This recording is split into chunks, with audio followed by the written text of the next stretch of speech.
Immerse yourself in the profound insights offered by Father Chuck Belmonte as he delves into daily reflections on various gospel passages from the Bible. February 9th, Friday, the fourth wise man. It is said that there was a fourth wise man who also saw the star shining over Bethlehem and decided to follow it.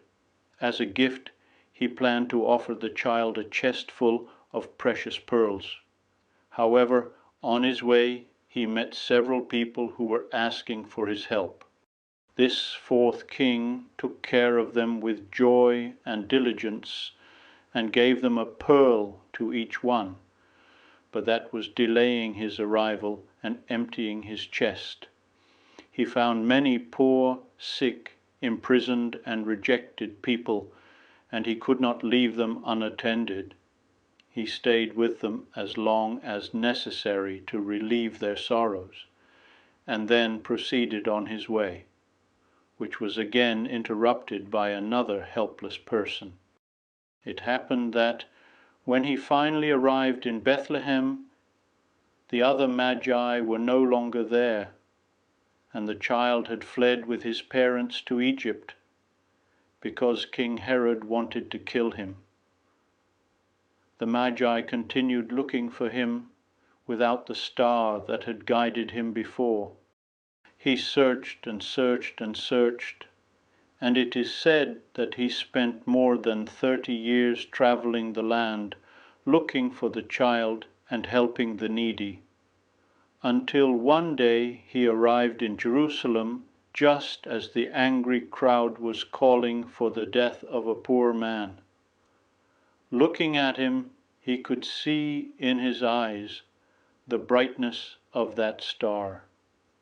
That unfortunate who was being executed was the child he had been looking for so long. Sadness filled his heart, already old and tired by time. Although he still kept a pearl in his pouch, it was too late to offer it to the child, who now, having become a man, hung on a cross. He had failed in his mission, and having nowhere else to go, he stayed in Jerusalem to await his death. Barely 3 days had passed when a light even brighter than 1,000 stars filled his room. It was the risen one coming to meet him.